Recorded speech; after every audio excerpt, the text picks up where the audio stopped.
Well, hello everybody, and today I have a special guest, Christina Nicholson, and we are going to be talking about different forms of media, different forms of like how do you elevate your brand and your with your business and just get yourself out there. This is her jam. So, Christina, just give us like a little snippet of who you are, how you got here, all that good stuff. Okay, well, thank you, Laurie-Ann, for having me. I'm excited to chat with you. So, long story short, I'm a former TV reporter and anchor. That's what I went to school for. That's what I did straight out of school, and I did it for over 10 years. I actually still do it, just not on a full-time basis. I do it more on a freelance basis when I'm needed by other companies.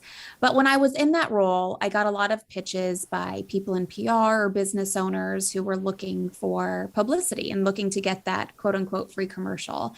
And a lot of the people were pitching wrong. Like it was just so obvious that they never worked in a newsroom. They didn't know what we did in our morning meetings and how we decided what to cover and how to cover it, all of the things. So when I was looking for something with a more flexible schedule, I left that job and I worked at a PR agency for 6 months, had a terrible boss, had all of the problems that you leave a business for, just like super controlling, a clock watcher, not flexible, all of the things. So I then decided to start my own agency, and that was about 7 years ago. And I started as what I call a professional freelancer, and then I grew into an agency. So now we do a couple of things.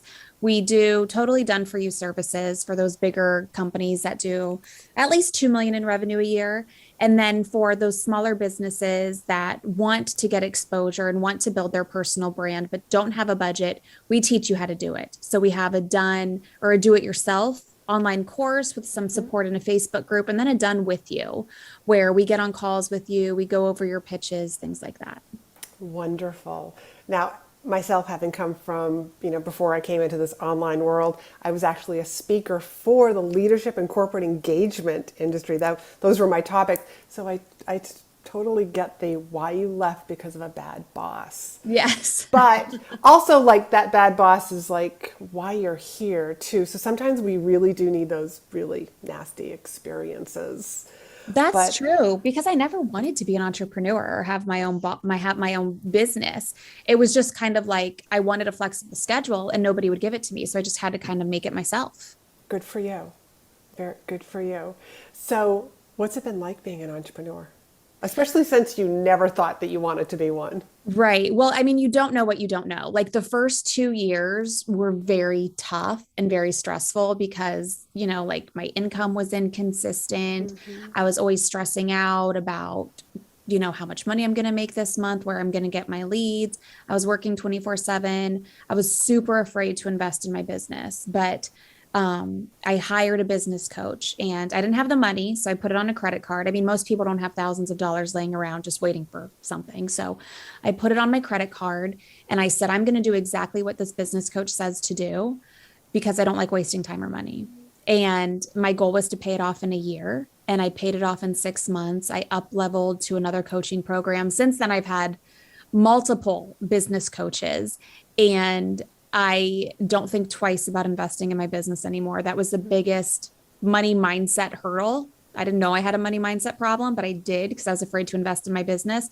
And that really changed everything. Like there was just so much support, so many things I didn't know that I had to learn, like how do I pay a team and how do I grow a team without losing so much money and keeping some money for myself and all, it's just so much. So, once I started learning more and investing in my business, then it almost becomes like addicting. Then you want multiple streams of revenue. Then you want to do this and do that. And it's something like I would never go back to working full time for corporate America. I just can't go back to asking for a vacation day or somebody telling me how many times I can call in sick in a year. Like I just could never. Right, right. So, and I really enjoy having that conversation about instead of it being an expense to hire a business coach, you looked at it as like it was an investment. I Totally mean, was. I two mean, different mindsets. oh my gosh. I read the book Secrets of a Millionaire Mind. I recommend that for anybody, even if you don't think you have a money mindset problem. I'm a big reader, so I don't like to read the same book twice because I like to read so many things, but I might pick that one up again and read it twice just because it was so good. I might have to pick that up You have to. also. I don't think I've read that. Thank you It's for that. so good. So let's just dive into part of your intro about bad pitches, about those morning meetings, because people are, like I've had clients who have gotten on TV because they were on stage, but they, like it was a really easy pitch for them. But let's talk about like what those boring, awful pitches are. Let's just tell people here's what you shouldn't be doing. Okay, great. So what you should not be doing is writing long, boring press releases. And just press releases in general, honestly, like they worked great in the 70s, the 80s, the 90s. But the last thing a journalist wants in their inbox right now is another long, boring press release. One, they're too long. Two, they're formatted in a way that when you get them, you're like, oh, great, here comes another promotion. Because 9 times out of 10, they're very promotional. They're not news. If something's news, you don't have the time to put it into a press release and get it approved and this and that. And Laurie-Ann, something that helps a lot of small business owners is the fact that they don't have a legal department. They don't have all the red tape to cut through. It's so much easier to pitch the media. So don't write a long, boring press release. And number 2, don't make your pitch overly promotional. I know you want to get media exposure to promote yourself, your brand, your business, your service, your product, whatever it is. But it is not the media's job to give you a promotion. They're not sitting around waiting for somebody to pitch them so they can promote you as the next best thing. You have to be newsworthy. So there are so many ways you can do that. It's honestly the hardest part of pitching the media because you do have to come up with a new angle every few weeks because that's the definition of news. If there's no reason for the story to be done right now, then you have to find a reason. So don't be overly promotional. I promise you, when you get the coverage, the promotion will happen by default. It is a side effect of every time you are interviewed on a podcast, every time you do an interview with your local TV station, you're quoted in an online article or a print magazine, you get that promotion by default. So don't try so hard because it's only going to work against you. And I would say those are the biggest mistakes people make. Wow. There's so many different places that we could just go from there. But what do you, if somebody wants to start pitching media, what is one of the first things that you recommend or that you would recommend my audience, even just some basic research before you send the pitch? The first thing I tell people, because I hear from so many people, specifically when I talk about my online course, is they say, oh, I'm not ready for this. I don't have enough money. I don't have a big enough brand. And they come up with excuses on why they're not ready for publicity. But the fact of the matter is that's how you get money. That's how you get a big brand. That's how you get clients and customers, because people can't do business with you if they don't know about you. So the first thing, you just have to bust that myth, because there are people, and I'm sure you see them, they are less successful, less ethical. Sometimes they're just complete idiots and they're busy and they're getting media coverage. That's because of the perception. When you're in the media, people think, oh, that's who I want to do business with. So I just want to bust that myth right away. If you're ready for a new speaking gig, a new client, a new customer, a new email on your list, then you're ready for this. And the first thing you want to do, obviously, you want to think of who is my audience. Don't get distracted by Forbes, The Today Show, CNN, because yes, it's great. It's impressive. You could use that coverage down the road for credibility and all of that. But what is your goal? Because if your goal is to get speaking gigs, then I would focus on podcasts. If your goal is to build your credibility and awareness in a certain industry, then I would focus on outlets that focus on that specific industry, really niche down. So look at where you want to be and the kind of people you want to get in front of. And then from there, you're going to kind of start building a media list. For podcasts, I suggest using Podcast Clout. It makes it super easy to really niche down and build a list and get all the contact information. But other than that, just go to websites, go to Twitter. Twitter is great for finding those contacts for journalists. And then after you figure out where you want to be and why you want to be there, you need to come up with some newsworthy story ideas. Podcasts are a little different just because podcasts aren't super timely. I mean, I know I've been on podcasts where I'll record today and the episode won't come out for 3 or 4 months. I know I record my episodes weeks, months in advance. Podcasts, I mean, depending on the podcast, they're not really like news focused. They're more expertise focused. That's why I like podcasts for people building a personal brand or a speaking business. But for every other pitch, you definitely want a reason for that person on the other end to say, oh, I have to do this story now. And this is why I have to do the story now. So it has to be newsworthy. So either a new study came out in your industry and you can shed some light on it, or news broke in your industry nationally, and this is how you can localize it in your area, or news broke in one industry, but this is how it relates to your industry. And you can pitch those niche outlets, whether it's a website or a magazine or even, something local or a podcast with an angle. So for example, if you are in the real estate niche and something came out about cryptocurrency, you could say, hey, this is how it relates to real estate type of thing. So you just always want to stay on top of what's happening and how you can kind of insert your expertise into it. I love that. Almost like, here's my thought leadership, constantly making the connection, like for people, like here's a new study and here's, I call it like drawing a line from like point A to point B for people. Yeah, definitely. Some people call it newsjacking because you're like jacking the news. That's true. Yours now. But yeah, it's and that's really because that's what makes it newsworthy. So that's really what's going to be your low hanging fruit when it comes to finding those story ideas, or else you may come off as being a little too promotional and self-serving. So it almost sounds to me like there's a lot of research that's going on, that you're being aware of different news articles that are coming up. Is there anything that you tell your clients, like here's a checklist, like what you should be doing each day, to, like, I have a friend, he sometimes, we talk about like what's actually happening, in the world and the news. And he'll tell me that he like reads like 120 pieces of information like each morning. I don't know exactly if he's actually reading the entire article, which I doubt, but to gather that much information on a daily basis, what do you tell your clients? Well, good news. You don't have to do all that. That's a lot. Thank you. So that's the good news. Really, it's not a ton of research when it comes to what to pitch in your industry, because if this is your expertise, you should know. You should just be, like up on what's going on anyway.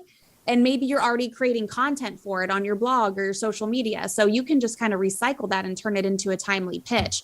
Where your research is going to be, it's really just finding who to pitch and how to pitch them.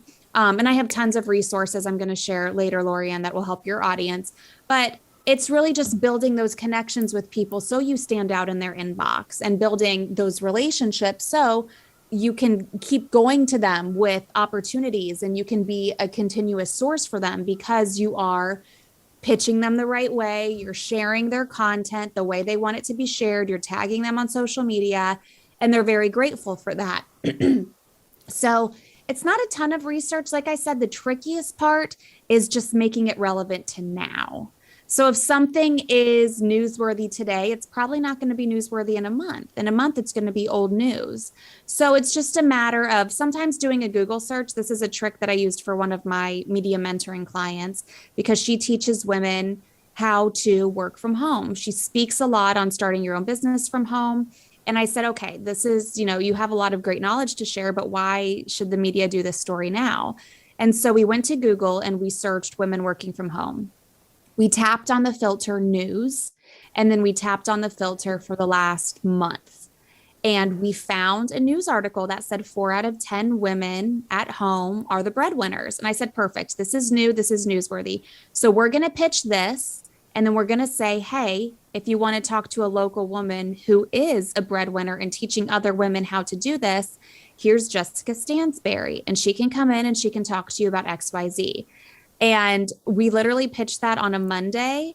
Within a Monday morning, we had our conversation at 9. I knew somebody in the Charlotte market where she lived, and she was booked on TV to come in on the local Fox station in Charlotte, which is a top 30 market, by noon. And that was how we did it. It was like, look, here is a news story. This is recent. This is happening now. Here is a local expert who can speak on it. And then she does that clip. All of Charlotte, potentially could see her. And then she takes that clip. She can turn it into a Facebook ad. She can put it on her media page. She can include that when she's pitching speaking gigs. I mean, I got my TEDx talk by sharing all of the media I earn on LinkedIn. And somebody who was promoting a local TEDx event in Boca Raton saw that and reached out to me and said, hey, I want you to do a TEDx talk. Not sure what the topic is. No, I want it to be under the media umbrella, but I love what you've been sharing. I love the media that I see, and I want to invite you. So not only does this media give you credibility to the people who are seeing it, hearing it, watching it in the moment, but when you use it on your platforms long term, people will take notice and they'll be like, geez, that person's always in the media. That person's here, there, and everywhere. So you have that credibility and authority. And then whatever you're selling, even if it's booking speaking gigs, a product, a service, whatever it is, it just makes the sale so much easier because you have that credibility and authority. I know that's like a totally loaded answer to your question, but that was great though. That was really great. Wow.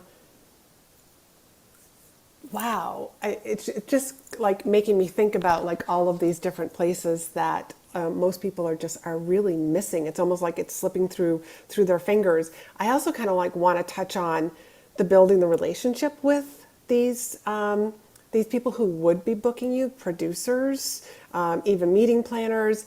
Once you have been on the news, like for example, the woman that you were just sharing in Charlotte, do you encourage your clients to actually like keep reaching out to that person every once in a while, even just to say hi, not necessarily to pitch the next big idea? 100%. I'm a big fan of the Boomerang extension in Gmail. It literally just does what it says. It acts like a boomerang. So Laurie-Ann, if I email you today and I want to keep in touch with you, then I will send you an email today and then I'll make the boomerang come back to me in a month. So that email I sent you will come back to me in a month. And that acts as my reminder to send you another email just to check in. Maybe there's another story I want to pitch you. But besides doing that, you could keep a Google spreadsheet of everybody you've worked with in the past. Here's their name, here's their email, here's a link to whatever the work was that we've done together in the past. And then one day when you have extra time, just go through and check in. I also recommend following these people on social media. Maybe you can copy their handles in a spreadsheet and always comment on what they're doing, share what they're doing. Because if they're ever looking for a source for something, because you've been in contact, they're probably going to look for you next time. And also, I tell people this all the time, and people rarely listen, but this makes such a difference, is when you are a part of a story that they do, or you are on their podcast, for the love of God, please share it on your social media. If they make it easy for you to find their handle to tag them, then tag them. I share every piece of media I ever earn. Sometimes I don't tag the person just because like it's hard to find their handle because it's something funny or it's different on every platform or it's not in their email signature or whatever. But if they see that you are sharing their content, they are 100 times more likely to come back to you. I have had 2 different occurrences where I've had 2 clients not share the media that they earned. And then the next time we went back to the writer actually said to us, we're going to their competition because they didn't share it with their audience and their competition did. I've had that happen twice. And it is, I mean, the way that a lot of these writers and journalists get paid sometimes is by clicks. Like their bosses are seeing how many clicks they get. We can see how many people download our podcasts. Episodes. So like if it's not popular and you're not sharing it, then why would I want to invite you back? Like why would I want to give you more coverage? So it's really, I mean, it sounds like common sense. I think it's common sense, but so many people don't do it. I agree. I keep track of my downloads and the guests that I have on, and I can tell if a guest has shared it or not. And what are your thoughts on repeating that share like a month down the road? Because that's something that I do with podcasts that I'm on. Totally. I'm just curious about the news outlet though. Totally. I share I literally, I use Agora Pulse as my social media scheduler. I put it in there in a queue to repeat over and over and over again. I mean, I still share podcast episodes that I was on like 5 years ago because there are people who are just following me today on social media. They don't know what I've been on and what I've done. And if it's still relevant, if it's timely, I'm not going to share it, months and years in advance because it'll be irrelevant. But I share that stuff for months and years on end because one, most people aren't going to see it. Social media is a constantly moving feed. Most of us don't Right. see most of what's posted by our friends. Two, if they saw it, they've seen a million things since then, so they forgot. So here's a little reminder, I'm showing you again. And three, for those people who are just now finding you, who've never seen any of your posts before, even if they did follow you. So really, I mean, it's a mistake to just share it once. It's nice if you're sharing it once because some people don't do that, but I highly recommend sharing it over and over and over again. 100%. I do too. But that's good to know because that's just something that I do just Yeah. because to me, it's like, I just want to be, it's my way of like sending the person that I was on their podcast to send that podcast host, like almost like a gift. Yeah, Like, it's like here you, thank you. It's common courtesy. It's a thank you and it's good for you. Like you're doing PR on your PR. Like people don't understand that. Like they think, "Oh, I was on their outlet. Everybody already saw it." Like I wrote for Inc. magazine for 2 years and I never once got a client from people saying, "Oh, I saw this article in Inc. magazine." I got my clients from me sharing those articles on my LinkedIn. And people are saying, "Hey, I keep seeing you sharing this stuff on LinkedIn. You write for ink. How can I get an ink? How can I do this?" Like that's just how it works. And I don't know if people don't believe me. And that's why they don't do it. But people, you got to do it. I'm telling you. this is such a passionate topic for both of us. It's like just promote stuff because Yeah, you're right. Like, who says anybody saw it the first time? I know. It's a Or good second or third or reminder. fourth. Exactly, Yeah, exactly. There's just so much that's going on in the world. And even if you did see it once before, you probably forgot what it was all about. And it's even going to be a exactly. great reminder.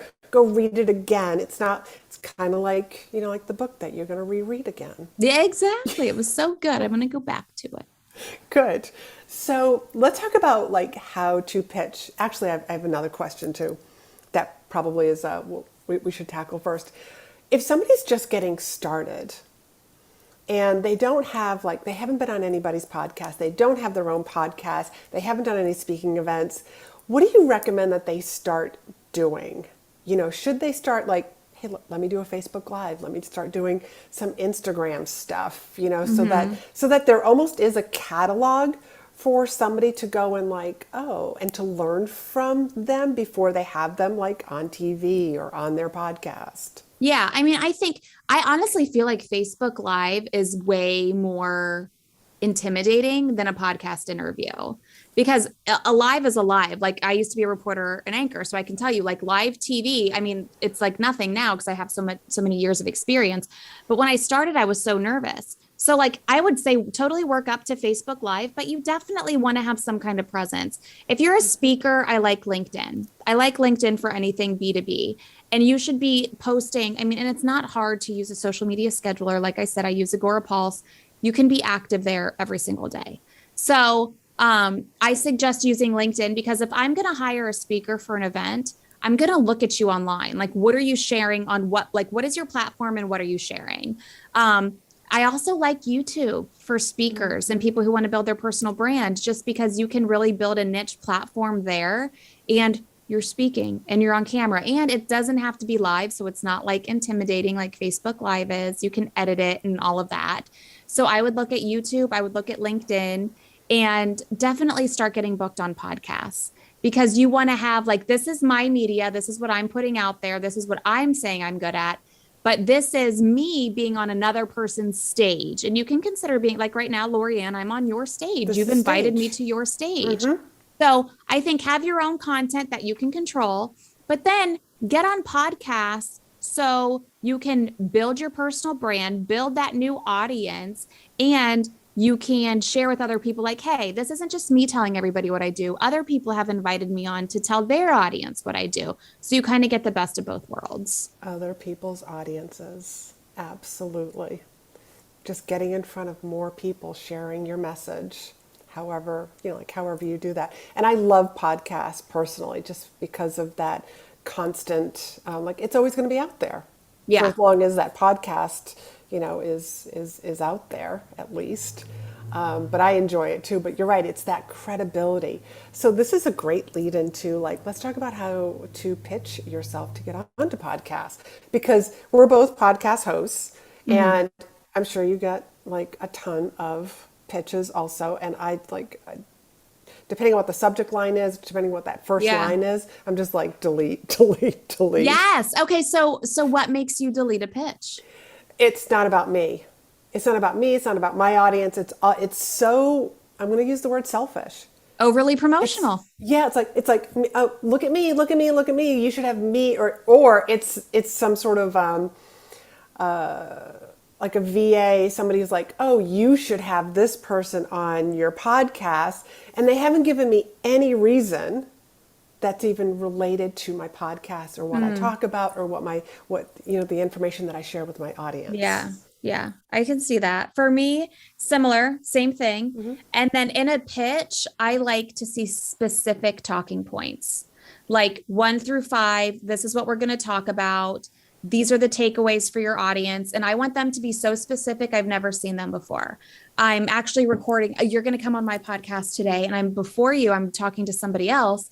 And I knew of this person and of this person's business. And the pitch I got from his VA was terrible.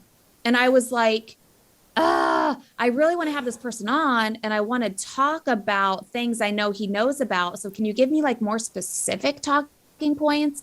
And it was like, I don't know if she was a bad VA or if there was laziness happening, but like, I want talking points. I want you to pitch an idea to me that I've never heard before. Don't tell me how to grow a business through marketing. Tell me how to increase traffic to my website by 300% by using Pinterest. That is that's growing your business by marketing, but that is so specific. I can say, okay, 1, 2, 3, this is what you need to do. And we get tangible takeaways. We don't get that generic information we've heard a million times. I want a specific pitch with specific takeaways. And if I get that and it's something that interests me, then I'm totally going to cover it. For example, I had somebody pitch me something, and he pitched me 5 different ideas. And one of them was getting a Wikipedia page. And I was like, that's something I've heard people talk about. There's a lot of like questions around that, and I've never covered that before. So let's talk about that. So the whole episode is going to be focused on that specifically. So I selfishly, if it's something I want to know and I've never heard about before and I want to learn, I'll have you on. Or if it's something that's so specific that like the steps are amazing and so tangible that people can be like, oh my gosh, I can stop this episode and actually go execute these things, then I want to have you on. When I started my podcast, I don't want to say I used to bring anyone and everyone on, but I did, like if I knew like I would bring other PR professionals on, and it's like, I know what they're going to say. Excuse the banging. My 2-year-old wants in behind me. These are the joys of working from home. He knows he's not supposed to come in, so he's not opening the door. Instead, he's just banging. This is just real. This is just real life. Just real and we're life. not even going to edit this out because this is fun. I really don't. Like when this happens, sometimes my kids will get on the podcast because they'll jump in. But I don't want the generic information we've all heard a million times before. I want something specific. And yes, it has to relate to me and my audience for sure. Right. But so here's something that I guess like when I'm pitching myself to other people's podcasts, I don't necessarily put here are the things that we're going to talk about that I would offer to your audience. I look at it as like I'm trying to like open the door and start the conversation. Now you as a PR agency, like, what are your thoughts on that? I like that for sure. Like open the door, start the conversation, because sometimes like you have your ideas of what you want to talk about, but then your guest will say something and you're like, oh, let's go there. Let's go that way because I like the way that sounds. Because I have also been interviewed by certain podcasters, and it's such an unnatural conversation because you can tell they just have their list of questions, and it's like they're not even listening to my answer before. They just go to the next question. When if you listen to the answer, you may have a question that just comes up organically, and it's a better conversation to have. So I like that as well. I mean, it obviously depends on the topic. Like there's so many different topics of conversation. Some are more like tangible, step 1, step 2, step 3, and other ones are like you asked me at the beginning of this, like what do I think about being an entrepreneur or something like that? Like you can't, that's not a tangible step 1, step 2, step 3. That's like an in-depth talk about your experience, your thought process, all of that. So it definitely, I mean, every podcast episode has a different goal. I try to mix up the tangible takeaways versus the free flow conversation. Again, it just depends on the guest and what we're talking about. Yeah. And some of the questions that I asked you, like that very first question, was just because that was something that you mentioned. So Right. I just look at it as like interviewing is like coaching. Like I want to get super curious. Like, so what was that like? Like, especially since you never thought you were going to ever be an entrepreneur. Whereas I think like looking back on my childhood, there were moments, like I call them red flags, like, you know, just like, hey, this is sort of like a clue as to what's going to happen in your future.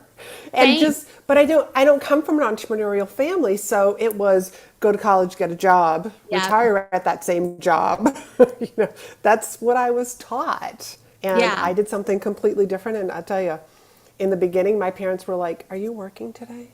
I know. It's so funny, like the way people react to things. Like my dad is an entrepreneur, but when I told him that I was starting my own business, he was like, no, no, no, you need a job. It's like, I'm like, I think now people have come around to it, just seeing like a job doesn't mean security. Like you got a boss who doesn't care about you. Like really, your boss doesn't care about you. It's your job to make him more money, him or her in this country, most likely him, more money. And if you don't, you're gone. Like you have more security working for yourself. Yeah, yeah, absolutely. I mean, I could go on and on, but you Yeah. know, you feel me. We're in the same. Another episode. Okay. We'll come back and have that conversation.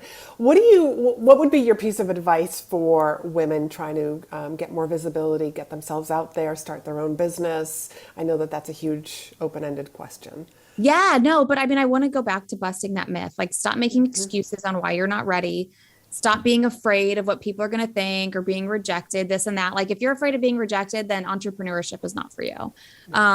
I think you just need to go out there and do it. I really like starting with podcasts because regardless of whether you're selling a service or a product, people work with people they know, like, and trust. And when you build a personal brand and people get to know, like, and trust you, they will buy whatever you're selling.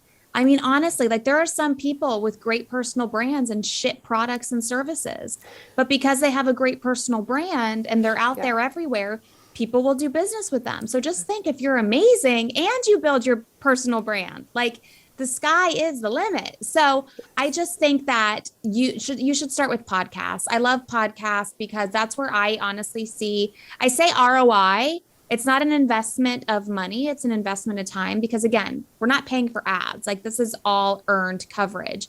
So I think where you see the biggest investment on your time is podcasts, just because the mindset of a person listening to a podcast is so different from somebody scrolling online or flipping through the channels. So just start pitching yourself to podcasts. That's all you have to do. Yeah. And there's so many out there. There's so many. So many out there.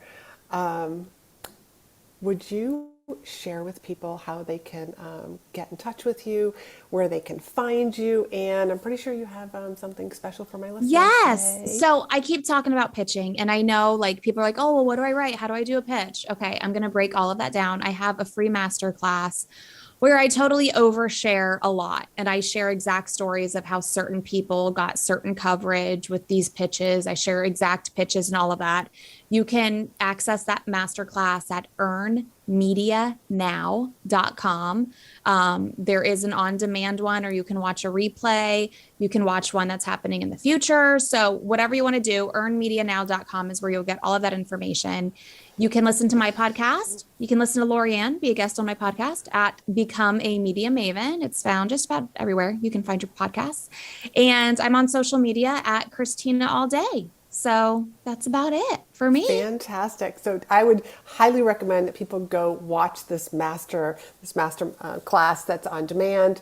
And definitely follow Christina because she is a wealth of knowledge, not only with the stuff that she shared with us today, but just follow her in the future to increase your brand, increase, your business's awareness, so that people know, so that people build that know, like, and trust. Just like you said, it's really much easier than we think it is. It is. People make it like a big deal in their head. And that's good in a way, because then you understand the perception other people will have when they see you in the media. That's right. That's right. So like, that's why it works. That's why it works. But remember, people can't do business with you if they don't know about you. So They need to know about you. So get out there. And like I always say, be in demand.